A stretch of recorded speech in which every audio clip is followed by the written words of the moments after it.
তার এক নম্বর কারণ হলো আমি আমার রবকে শুধু একদিন ডাক দিয়েছিলাম, আমার রব আমার ডাকের সাড়া দিয়া আমার চক্ষু ভালো করে দিছে, সেই রবের সঙ্গে আমি বেঈমানি করব না। কালেমা পড়ছি তো পড়লাম, ঈমান দিব না, প্রয়োজনে রবের জন্য জীবন দিয়া দিব। বাদশার অর্ডারে মন্ত্রীর মাথা 2 ভাগ করা হয়েছে, ঈমান দিছে না কিন্তু জীবন দিয়া দিছে। এবার পাদ্রীকে বলে, পাদ্রী বল খোদা কারে মানুষ? বলে আমার রব আল্লাহ যার উপরে ঈমান এনে মন্ত্রী মারা গেছে আমি তার উপরে ঈমান আনছি। বাদশার অর্ডারে পাদ্রীকেও 2 ভাগ করা হলো। এবার যুবকরে বলে, যুবক রে 2 জনরে তোর সামনে হত্যা করছি, তুই কারে মানুষ? যুবক কয়, এই 2 জন যার জন্য জীবন দিছে আমি তারে মানি। বাদশা কয়, দেখ এখনো বালা আছে, তুই আমার একবার রব হিসাবে স্বীকার কর, আমি তোরে ছেড়ে দিন, তোরে আমার খুব দরকার। যুবকে কয়, আমার জন্য তাদেরকে মারলি আর আমি বুঝি ছেড়ে দিব ঈমান? এর থেকে কোনো কঠিন শাস্তি থাকলে তুই আমারে দিতে পারস। বাদশাকে খুব অপমান করার পরে বাদশার খুব লাগছে। বাদশা কয়, তুই এর চেয়ে তোর কঠিন শাস্তি দিব। 2 পাও বাঁধছে, বাইদা হাত 2টা বাঁধছে, বাইদা স্পেশাল বাহিনী দিয়া এই যুবকরে পাথরের পাহাড়ের উপরে নিছে, নিচেও পাথর উপরে পাথর। ও সাত্তিকে সবার সামনে তারা ধাক্কা মাইরা পাথরে ফালা দিবি, বর্তা হয়ে যাবে। সব বাহিনী তারা লইয়া গেছে পাহাড়ের উপরে, হাত পা বাইন্দা নিয়া ফালাই দিবে। এমন সময় যুবক কয়, আল্লাহ আমারে হেফাজত করো আর এই জালেম গুলারে ধ্বংস করে দাও। যুবকের দোয়া গেছে খবর লইয়া, সব বাহিনীরে পাহাড়ের ভিতরে আল্লাহ সিট চালাইছে, বাইরিয়া সব টেনে মেরে লিছে। যুবক বাদশার সামনে হাজির। বাদশার দিকে কিতা খবর? বাদশা ছায়া দেখে বাহিনী নাই, যুবক কাটা। ঘটনা কিতা? তোমার না পাঠাইছি পাহাড়ের উপরে মারবার লাগিয়া, আমার বাহিনী কো? ও সব বাহিনী বর্ত হয়ে গেছে গা। তো তুই এলি কেমনে? খামারে আমার রব বাঁচাইছে। সোয়ান। বাদশার মেজাজ খুব গরম, আবার বাহিনী দিয়া গের ধর, হাত পা বান, বাইন্দা সাগরের মাঝখানে নিয়ে ফালাই দিয়া মাছে খাইল, বড় মাছের মুখে ছেড়ে দিবি। সব বাহিনী তারে লইয়া গেছে সাগরের ভালো, হাত পা বাইন্দা বস্তার ভিতরে পড়ছে, সাগরের মাঝখানে নিছে। এখন যুবক কথা, আল্লাহ আমারে বাঁচাও, এরারে তুমি ধ্বংস করো। যুবকের দোয়া কবুল। সব গুলারে বাতাস দিয়া সাগরের ভিতরে ফালাইয়া পানিতে চুবাইয়া সব তীরে মেরে লিছে। যুবক বাচ্চা একদম সুস্থ অবস্থায় বাদশার সামনে হারিয়ে কিতা খবর? বাদশার জায়গায় কিতা খবর বলা নেই। বাদশায় তো অবাক, কিরে আমি না তোর সাগরের মাঝখানে পাঠাইছিলাম, আমার বাহিনী কো? ও সব গেছে মাছের পেট। তো তুই এলি কেমনে? আমার রব বাঁচাইছে। সুবহানাল্লাহ। বাদশার পুরা মাথা গরম হয়ে গেছে, যত বাহিনী পাঠায় সব বাহিনী মারা যায়, হে মরে না। এখন তো টেনশন বেড়ে গেছে, কোনোভাবে মারতে পারতেছে না। আরো বহু সিস্টেম বাইর করছে, কিন্তু এই যুবকরে মারতে পারে না। লাস্টে গিয়ে ভাও ধরলিছে বাদশা, যুবকের ভাও ধরছে। তুই দেখো ভাই, তোরে কেমনে মারন যায় হোসাইন। ভাও ঈমান আনবার লেগে না, মারবার লেগে ভাও ধরছে। তোর 2টা ভাও ধরি, তোরে কেমনে মারন যায়। যুবকের জিগা, আমার মারাটা কি তোর খুব বেশি দরকার? বলা হ। কেন? তুই গোটা দেশটারে তুই তোর খুদার পরিচয় দিবি, লাস্টে আমার কেউ খুদা মানতো না, এই যন্ত্রণা আমার ঘুমো ধরে নাইলে তোরে মেরে নিতাম। বাদশা কয়, তোরে আমার মারা খুব জরুরি, খুব দরকার, তোর মারতে চাই। যুবক কয়, অসুবিধা নাই, মারতে যদি তুই চাস মারতে পারবে, তবে তুই চেষ্টা করলে পারতি না। আমার সিস্টেমে যদি মারতে চাস, আমি যেইভাবে পরামর্শ দিই, এই পরামর্শ শুনে যদি মারতে চাস তাহলে মারতে পারবে। বাদশা কয়, তুই যেমনি কস এমনি শুনবো, তাহলে একটা কাজ কর, তোর দেশের যত জনগণ আছে সব জনগণে এক জায়গায় জমা করবি, ঘরের মধ্যে কেউ থাকতে পারবে না।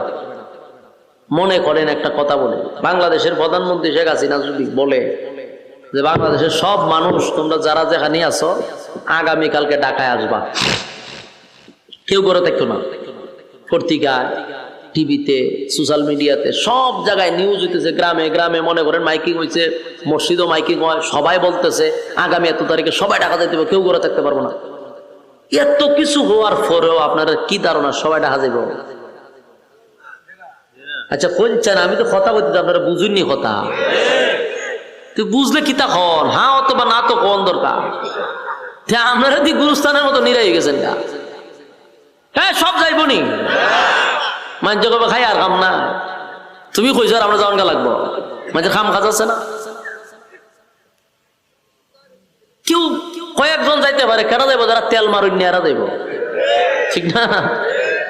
তেল মারুন এরা যাইব, বাকি এরা কবে আমরা খাম আছে আমরা যাওয়ান যেত না। কিন্তু সরকার যদি এই আইন করে, বলে আগামীকালকে ঢাকা আসতেই হবে, যারে গরম পাওয়া হবে তারে ক্রস ফায়ার করে মারা হবে, এই অর্ডার যদি চালু হয়, কিতাব ওজন কেউ গরম থাকবো? গাড়ি না পেলে আটটা যাওয়া শুরু করবো, আটটা না যেতে ওই নদীর মাঝখান দিয়ে সাঁতরায়া যাইব। কারণ যদি ভাই তাহলে ক্রস ফায়ার করবো। একটা বাঙালি গরম থাকবো না আমার কন্যা দি, দেশের একটা মানুষ গরম থাকতো না। বাচ্চা কাচ্চা লইয়া কান্দ লইয়া দৌড় শুরু করবো, যে হায় তারা তিরালে মাইরা লইব, মরণ ডে ডরায় সবাই। ওই জালেম শাসক এই আইন জারি করছে, যারে গড়ে ভামো তারে মারণ, সবাই একটা নাইবি। তো মানুষও সব লইয়া এক জায়গাতে জমা হয়েছে, সবাই এক জায়গায় আসছে। এবার যুবকটারে একটা স্টেজের উপরে বাইন্দা রাখছে, হাত পাও বাইন্দা রাখছে। এখন যুবকে কয়, শোন সবাই আসছে বলে, হ দেশের একজনও বাদ নাই। তাহলে আমি একটা মন্ত্র শিখাবো, এই মন্ত্র তুই বলবি আর আমারে তীর মারবি, আমি জাগাতি মারা যাব। তবে মন্ত্রটা সবার কানে কানে পৌঁছতে হবে, যদি একজন না শুনে আমি মরবো না। বাদশা কই, সব বনাস যে ভাবেই হোক মানুষের কানে এটা পৌঁছাইতে হইব। তখন তো মাইক ছিল না, যে ভাবেই হোক কানে পৌঁছাইতে হইব। তো যুবকে বলছে, মন্ত্র শুরু করলাম, বিসমিল্লাহি রাব্বিল গোলাম, বিসমিল্লাহি রাব্বিল গোলাম। এই কথা বইলা তীর মারবি, আমি মারা যাবো। বাদশাহ বিসমিল্লাহ রাব্বিল গোলাম এমন ভাবে কইছে, প্রত্যেকের কানে গিয়ে পড়ছে, বাস তীর মারছে, যুবক স্টেজে মারা গেছে। সুবহানাল্লাহ। শেষ না?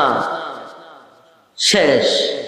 কিন্তু ঘটনা তো অন্যদিকে মোড় দিছে, ঘটনা অন্যদিকে মোড় দিছে। মাইরা লাইছেন তো, হে বাদশাহ মনে হচ্ছে যে শেষ, সব দামা চাপা দালাইছি, সব শেষ, আমার শত্রু শেষ, আমি এখন এককভাবে রাজত্ব করব।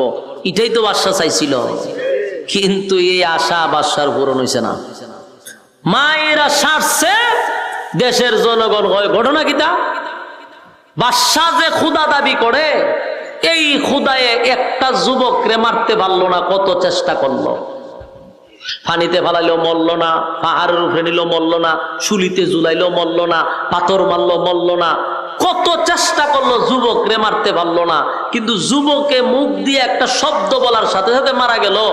ঘটনাটা আমাদের বোঝা দরকার। সুবহানাল্লাহ। দেশের সব জনগণ কয়, হ্যাঁ যদি খুদা হইতো তাহলে একটা বন্দারে মারতে পারে না, হে তো ব্যর্থ খুদা, এ আস্তে একটা খুদা, এখনো খুদা না।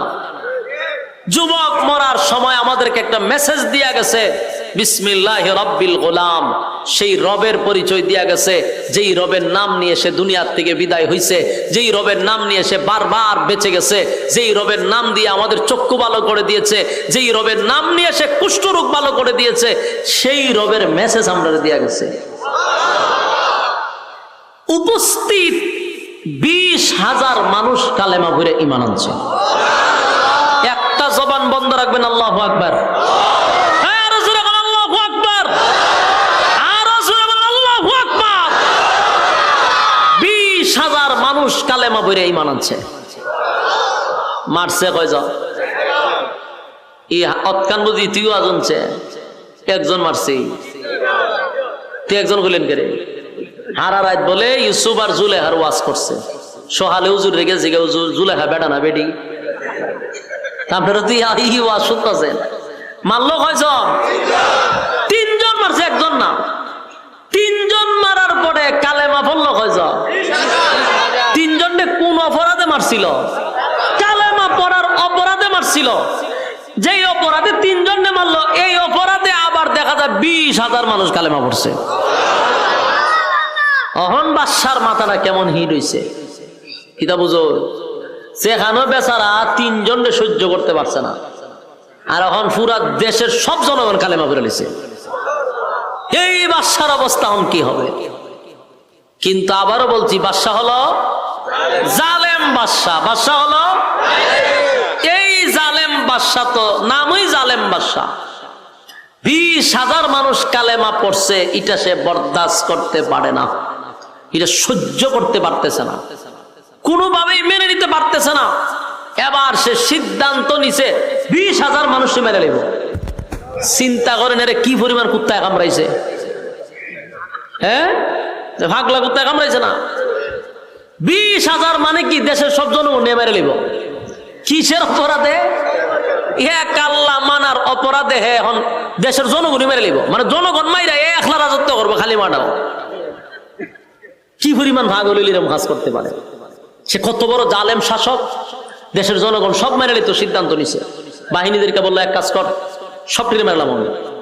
বাহিনী কি তা কর, দেশ চালাবেন কারে দিয়া? বলে দেশ চালানা করো, সব মেরলাম আমি। আমার খুদা মানে না, তো সব যখন কালেমা পড়তো সবটিরে মেরলাম। তখন বাদশা তো জিগাইতে, স্যার কি করতেইব? মারার জন্য বিশাল একটা এরিয়া নিয়ে গর্ত খনন করো। কি গর্ত? গর্ত খনন করো। ভাই সিন্নি গর্ত বলুন তো দেখি, আল্লাহ কয়টা কসম করছে?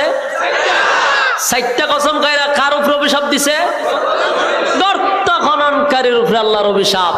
এতক্ষণে ভাই সিন্নি গর্ত করতে গেছে, এই জালেম শাসক গর্ত খনন করছে। আল্লাহ এই গর্তের কথাই কুতিলা আসহাবুল উখদুদ, আল্লাহ সেই গর্তের কথাই বলছে। সুবহান পাইছে? আল্লাহ বলেন ওয়াসসামাই যাতিল বুরুজ ওয়াল ইয়াউমিল মাউউদ ওয়া শাহিদিন ওয়া মাশহুদ। কয়টা কসম? 4টা কসম। এই বেশি করতে তোরা বলাবান, অতিরিক্ত করতে কেরা আশাজি করস করে সব শুধু গুড়া গাড়া সব আমার সামনে দিছেন, আর সব ফাঁকনা ফাঁকনাটা গিয়ে পিছনে বইছেন। এই যে কি যন্ত্রণা দেয় এটা বুঝতে পারতেন না তো আপনারা।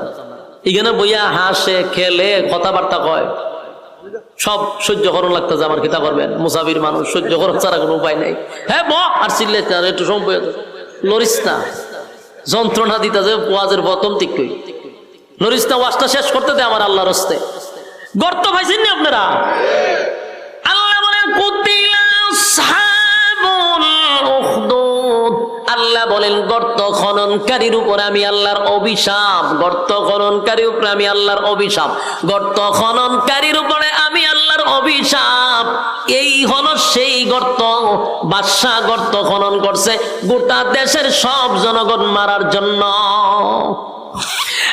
গর্ত খনন করিয়া আল্লাহ বলেন আন্নারি যাতিল ওয়াকুদ إذ هم عليها قعود وهم على ما يفعلون بالمؤمنين شهود وما نقموا منهم إلا أن يؤمنوا بالله العزيز الحميد رب كريم বলেন চারটা কসম করছি গো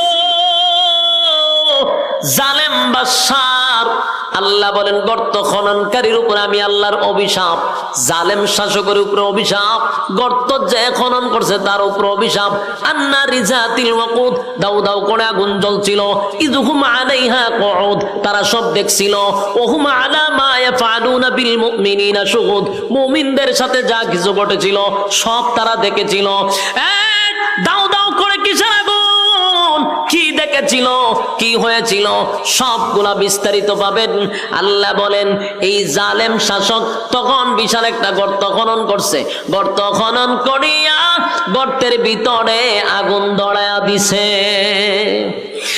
এই জন্য আল্লাহ বলেন আন্নারি যাতিল ওয়াকুদ, ধাউ ধাউ করে আগুন জ্বলছিল সেই গর্তের ভিতরে। কারণ ওই জালেম শাসক গর্তের ভিতরে আগুন ধরায়া দিছে। কি ধরাইছে?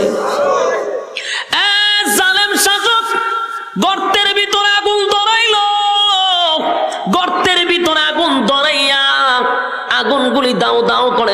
ছিল। তখন বাদশা অর্ডার দিছে, যারা কালেমা পড়ছে, আমি বাদশাকে যারা খোদা মানে না, আমি বাদশারে যারা খোদা মানে না, সবাইকে দড়ে দড়ে জ্যান্ত আগুনে পুড়ায়া ছাই করে ফেলবি। নাউজুবিল্লাহ। গর্ত খনন করিয়া গর্তের ভিতরে আগুন দড়াইয়া ওই গর্তের ভিতরে আগুন দাও দাও করে জ্বলতেছে। আর বাদশার অর্ডারে দেশের জনগণ গুলাকে জ্যান্ত ধরে ধরে ইডাল দিয়া দিয়া আগুনে জ্বালাইতেছে। জ্যান্ত মানুষ গুলাকে আগুনে পোড়াইয়া ছাই করে ফেললো। আমি আপনাদের কাছে একটা প্রশ্ন করতে চাই, তারা কি অনেক আগে ঈমান আনছিল না সবে মাত্র আনছে? কথা কন্যা দি, সবে মাত্র ঈমান আনছে রে। সবে মাত্র ঈমান আনার সাথে সাথে তাদের ঈমানের পরীক্ষাও চলে আসছে, আর তারা সবাই পরীক্ষায় উত্তীর্ণ হয়েছে। জোরে কোন সুবহান। জ্যান্ত মানুষগুলাকে দইরা দইরা জালেম শাসক আগুন দিয়া জ্বালায়া মারলো, সবগুলারে আগুন দিয়া পুড়ে ফেললো, আগুন দিয়া ছাই করে ফেললো। ঠিক এই মুহূর্তে একটা মহিলা তার দুধের বাচ্চাটারে লইয়া একটা পাও সামনের দিকে আগায় গো, আর একটা পাও পিছনের দিকে নেয়। মা হইয়া দুধের বাচ্চাটারে লইয়া আগুনে জাপ দিতে চায় না, আগুনের ভিতরে জাপ দিতে চায় না।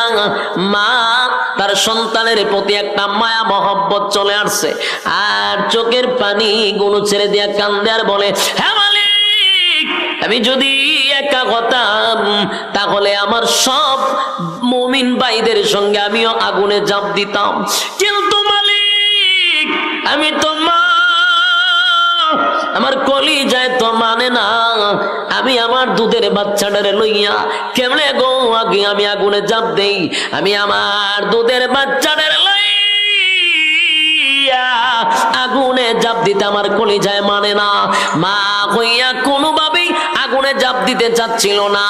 ওই বিষয়টা জালেম শাসক সবগুলা ফলো করছে, তাই আস্তে আস্তে মহিলার কাছে জালেম শাসক আইসা বলে, এই মহিলা, আমি বুঝতে পেরেছি, আমার বোঝার বাকি নাই গো, তুমি আমাকে খোদা মানতে রাজি, কারণ তুমি আগুনে ঝাঁপ দিতে পারবা না, কারণ তোমার দুধের বাচ্চা লইয়া আগুনে ঝাঁপ দিতে তুমি রাজি না।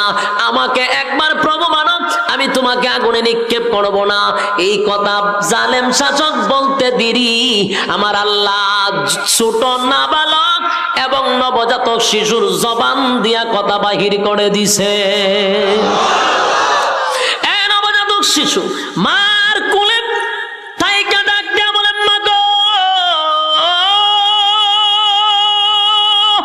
জালেম শাসকের কোন কথা শুনবা না গো মা, এই জালেম শাসকের কথা শুনবা না মা, একটা সেকেন্ড দেরি কইরো না গো মা।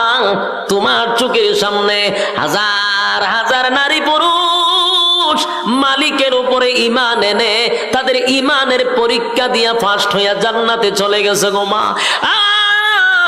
একটা সেকেন্ড দেরি করবা না, আমি তোমার বাচ্চা বলছি, আমারে সহ তুমি আগুনে ঝাঁপ দাও, দেরি কইরো না গো মা, শয়তান ওয়াসওয়াসা দিবে, একটা সেকেন্ড দেরি করবা না। মা তার দুধের বাচ্চার কথা শুই না ইমানি জজবা বেড়ে গেছে, আর পিছনের দিকে তাকায় নাই, বাচ্চাটারে কোলে লইয়া একটা সেকেন্ড দেরি করে নাই, আগুনে ঝাঁপ দিয়া ইমানের পরীক্ষায় উত্তীর্ণ হয়ে গেল। একটা জবান বন্ধ রাখবেন, আল্লাহু আকবার। আরো জোরে বলেন আল্লাহু আকবার। এবার চতুর্দিক দিয়া যখন দাও দাও করে আগুন জ্বলছিল, আন্নারি যাতিল ওয়াকুদ ইযহুম আলাইহা কুউদ ওয়া হুম আলা মা ইয়াফআলুনা বিল মুমিনিনা শুহুদ। দাও দাও করে আগুন জ্বলছিল, চতুর্দিকে মুসলমানদের শরীর পুড়ে ছাই হয়ে গেল, আর ওই গ্যালারির চতুর্দিকে কিছু বেঈমানরা এগুলা নিয়ে হাসি তামসা করতেছিল, মদ্যপান করতেছিল, তারা হাসি উল্লাসে মেতেছিল। এই জন্য আল্লাহ বলেন, আন্নারি যাতিল ওয়াকুদ ইযহুম আলাইহা কুউদ, তারা গ্যালারির ভিতরে বসে হাসি তামসা করছিল, আর সব দেখেছিল মুমিনদের সঙ্গে কি হয়েছিল। আল্লাহ তাআলা গজব দিয়া গ্যালারি সহ সবগুলারে জ্বালায়া দিছে, জালেম শাসক সহ সবগুলারে জ্বালায়া পুরা ছাই করে দিছে। এবার আল্লাহ বলেন, ইযহুম আলাইহা কুউদ ওয়া হুম আলা بالمؤمنين شهود إذ هم عليها قعود وهم على ما يفعلون بالمؤمنين شهود وما نقموا منهم إلا أن يؤمنوا بالله العزيز الحميد رب كريم বলেন কি এমন অপরাধ ছিল গো যে অপরাধের কারণে জালেম শাসক সবাইকে আগুন দিয়া পোড়াইলো এটা একটাই অপরাধ মুমিনদের কোনো তাদের সঙ্গে কোনো শত্রুতামি ছিল না একে অপরের কোনো শত্রুতামি ছিল না একটাই অপরাধ কেন তারা এক আল্লাহর উপরে ঈমান আনলো কেন তারা ঈমান আনছে প্রভুর উপরে কেন এক আল্লাহর উপরে ঈমান আনছে এই ঈমান আনার কারণেই তাদেরকে জ্যান্ত আগুনে পোড়ায়া ছাই করছে এই গোটা ঘটনাটা সূরা বুরুজের ভিতরে ঢুকাইয়া আল্লাহ চারটা কসম করে বলেন কুতিলা আসহাবুল উখদুদ আল্লাহ বলেন গর্ত খননকারীর উপরে আমি আল্লাহর অভিশাপ এমন ভাবে সবগুলি ঘটনা নির্যাতিত সাহাবায়ে কেরাম যারা ঈমান আনার কারণে আবু জাহেলের কাছে নির্যাতিত আবু লাহাবের কাছে নির্যাতিত তাদের কাছে নির্যাতিত আল্লাহ রাব্বুল আলামিন তখন সান্ত্বনা দেওয়ার জন্য সূরা বুরুজ নাজিল করে নির্যাতিত মুসলমানদেরকে সান্ত্বনা দিছে জুড়ে কোন সুবহান আমি শুরুতেই বলেছিলাম সূরাটা কেন নাজিল হইল সেটাও বললাম এবার আসুন যেই কথাটা দিয়ে আল্লাহ নাজিল করছিল তখন আবু জাহেলের নেতৃত্বে আবু লাহাবের নেতৃত্বে উতবা সাহেবের নেতৃত্বে মক্কা নগরীতে যারা কালেমা পড়ছিল সবার উপরে কিন্তু নির্যাতনের স্টিম রোলার চাপানো হয়েছিল আর আল্লাহ সেই নির্যাতিত মুসলমানদেরকে সান্ত্বনা দেওয়ার জন্যই ওই 90 বছর আগের ঘটনা শোনাইয়া সাহাবায়ে কেরামদেরকে আল্লাহ বুঝাইলো শুধু তোমরা নির্যাতিত না তোমাদের আগে তারাও কালেমা পড়ে ঈমানের পরীক্ষায় ফার্স্ট ডিভিশনে পাস তোমাদেরকেও পাস করতে হবে জোরে কোন ঠিক কি না এই জন্য সূরা বুরুজ নাজিল করার সান্ত্বনা দিয়েছে সব সাহাবায়ে কেরামরা সূরা বুরুজ নাজিল হওয়ার পরে তারা তৃপ্তি পাইছে যে হ্যাঁ আমরা ঈমানি পরীক্ষায় ফার্স্ট ডিভিশনে পাস করব সুবহানাল্লাহ এই বলুন আমরা ঈমানি পরীক্ষা দিতে পারবো তো ইনশাআল্লাহ দুইটা হাত তুলে দেখায়া দেই লিল্লাহি তাকবীর লিল্লাহি তাকবীর এই আতলামায় নাত তুলে রাখেন কতক্ষণ সময় বলুন এতক্ষণ যা শুনছি আমাদের উপরে যদি মুসিবত আসে আমাদের উপরে যদি ঈমানি পরীক্ষা আসে ঈমানি পরীক্ষা দেওয়ার জন্য তৈরি আছেন তো ইনশাআল্লাহ রাজি আছেন তো ইনশাআল্লাহ আচ্ছা হাত তুলে রাখেন সবাই পারবেন একের অন্তর থেকে কইছেন নি মন থেকে কইছেন পরীক্ষা হইতো নি শিওর তাহলে বিসমিল্লাহ কইয়া পকেট আর ঢুকাই দেন বিড়ি মেজবাতে সব বাইর করেন যা আছে যান রুমাল নিয়ে কেউ খালি হাতে যাবেন না শেষ ভালো যার সব ভালো তার কিছু দিয়া মোনাজাতে শরীক হইলে দোয়া কবুল হয় একজনে খালি হাতে যাবেন না আপনার রুমাল নিয়ে বাইরে না করে তাড়াতাড়ি এখন টাকা বাইর করছে হতেন পর আবার চলাতেও পারে এলে দেরি করতে নাই জলদি করেন কেউ খালি হাতে যাবেন এইদিকে কয়েকজন ঢুকেন ওইদিকে কয়েকজন বাহির হন মাশাআল্লাহ কেউ খালি হাতে যাবেন না মাদ্রাসার হালত আপনারা দেখছেন খুব নাজাহাল অবস্থা মাদ্রাসা চালাইতে যে কি কষ্ট এটা আমি এখন হাত দিয়া বুঝছি মাদ্রাসা চালানো বড় কঠিন এরপরে তো আপনারা ভিত্তি স্থাপন করে লেছেন মাদ্রাসা করে লেতেছেন আর আমি এক জায়গায় বাস করি মাদ্রাসার দিকে এক কান্দা বাঙ্গে এক কান্দা এমন এক যন্ত্রণা আমি আছি দোয়া করবেন আল্লাহ তাআলা যেন এই সমস্ত বেদাতি গুলারে আল্লাহ তাআলা হেদায়েত দান করে আমিন জলদি করেন খালি হাতে যাবেন না মাশাআল্লাহ সবাই দিতেছে যে যতটুকু পারেন সবচেয়ে বড় নোটটা দেওয়ার চেষ্টা করবেন সর্বনিম্ন 50-100 টাকা 500 টাকা এরকম দেওয়ার চেষ্টা করবেন একবারে খালি হাতে যাবেন না ভাই আপনি দুইটা আজান দেন দিতালে ফাললে আমি 10 বার দিব দেন এই মাইক দিয়ে যদি আমার সবকিছু কোন আমি না প্রথমে কইছি একটা তেলাওয়াত পর্যন্ত করছি না আপনি বুঝেন না কেন আমি যে ওয়াজ করছি